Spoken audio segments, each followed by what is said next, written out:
Castle, जो हमेशा एक सच्चा वॉरियर रहा था, उसने अपनी तलवार ऊंची उठाई और एक ही कमांड के साथ अपनी सेना को रैली किया। वफोर्ड के लिए, हमारे फैमिली के लिए। और उसी पल बैटल भड़क उठी। स्टील की तलवारें आपस में भयानक टकराने लगीं।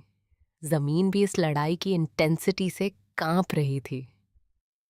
आयका खुद सोल्जर नहीं थी वो, लेकिन अपनी विजन्स की मदद से वह अपने साथियों को गाइड कर रही थी।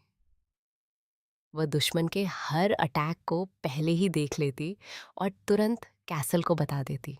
यह बैटल कई घंटों तक चलती रही। डेवलट की आर्मी संख्या में कम थी, लेकिन उनकी लड़ाई की फेरोसिटी दुश्मनों की ब्रुटैलिटी से कम नहीं थी।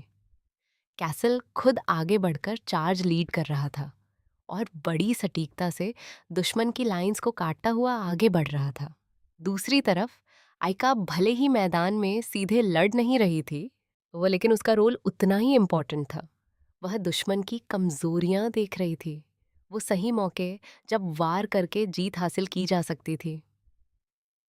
जैसे जैसे लड़ाई लंबी होती गई, यह साफ होने लगा कि वेल्ड्रिक की सेना उतनी मजबूत नहीं थी जितनी पहले लग रही थी। आइका की गाइडेंस के साथ कैसल लगातार आगे बढ़ता गया और हर गुजरते मिनट के साथ उसके वार और भी डिसाइसिव होते गए। लेकिन जैसे ही बैटल अपने क्लाइमैक्स की तरफ बढ़ी, वह आइका ने कुछ ऐसा देखा जिसने उसकी रूह तक ठंडी कर दी। वेल्ड्रिक खुद आगे बढ़ रहा था। उसकी तलवार खिंची हुई थी और उसकी आंखों में सिर्फ नफरत भरी थी। अंतिम कॉन्फ्रंटेशन अब सामने था। आइका का दिल तेजी से धड़कने लगा जब उसने देखा कि वेल्ड्रिक सीधे कैसल की तरफ बढ़ रहा है। बैटलफील्ड में उसकी मौजूदगी बेहद खतरनाक लग रही थी। उसके सैनिक उसके सामने वैसे हट रहे थे जैसे नदी किसी चट्टान के सामने रास्ता बदल लेती है। वेल्ड्रिक की नज़रें सीधे आइका से जा मिलीं और पहली बार आइका ने असली डर महसूस किया। यही आदमी, यही दुश्मन, वही था जिसे उसने अपनी विजन्स में देखा था, वही जो वॉफोर्ड के विनाश की वजह बनने वाला था। कैसल, आइका ने फुसफुसाकर कहा। उसकी आवाज़ बैटल के शोर में मुश्किल से सुनाई दे रही थी। वो तुम्हारी तरफ आ रहा है। कैसल ने सिर हिलाया। उसका चेहरा सख्त था। तो आने दो। जब वेल्ड्रिक उनके सामने पहुंचा, वो दोनों आदमी आमने सामने खड़े हो गए। उनके बीच का टेंशन हवा में साफ महसूस हो रहा था। कैसल ने अपनी तलवार उठाई और बिना कुछ कहे दोनों आपस में भिड़ गए। अंतिम डुएल उतना ही भयानक था जितना कि तय था। कैसल और वेल्ड्रिक की तलवारें बार बार टकरा रही थीं। धातु की आवाज पूरे बैटलफील्ड में गूंज रही थी। हर वार उनकी स्किल, ये उनकी नफरत और सालों से चल रहे पावर स्ट्रगल का सबूत था। साइड से खड़ी आइका इस फाइट को साफ साफ देख रही थी और तभी उसने देखा कि कैसल धीरे धीरे कमजोर पड़ रहा है। उसकी मूवमेंट्स अब पहले जितनी तेज नहीं थीं। उसी पल आइका को वह सच समझ आ गया जिससे वह हमेशा डरती थी। वेल्ड्रिक सिर्फ एक वॉरियर नहीं था, वह एक मास्टर स्ट्रैटेजिस्ट भी था। वह उनकी हर चाल पहले से समझ चुका था। कैसल ताकतवर था, लेकिन इस लड़ाई में वह पीछे पड़ रहा था। आइका के अंदर उसकी पावर्स तेजी से उभरने लगी। उसे पूरा बैटलफील्ड दिखाई देने लगा। हर मूव, हर काउंटर अटैक। अंकल! आइका चिल्लाई और उसकी तरफ दौड़ी, लेकिन वह वहां पहुंच पाती उससे पहले ही तलवारों की तेज टक्कर और एक तेज हरकत ने उसका दिल गले तक ला दिया। वेल्ड्रिक की तलवार अपने निशाने पर लग चुकी थी। कैसल अचानक पीछे लड़खड़ा गया। उसकी तलवार उसके हाथ से गिर गई और उसके घाव से खून बहने लगा। आयका की सांस रुक गई। एक पल के लिए दुनिया जैसे थम गई। वह डर के साथ देखती रही जब कैसल घुटनों के बल गिर गया। उसकी जिंदगी धीरे धीरे खत्म हो रही थी। वेल्ड्रिक उसके ऊपर खड़ा था।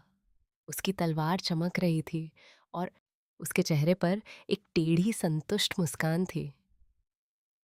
नहीं, आयका चीखते हुए अपने अंकल की तरफ दौड़ी।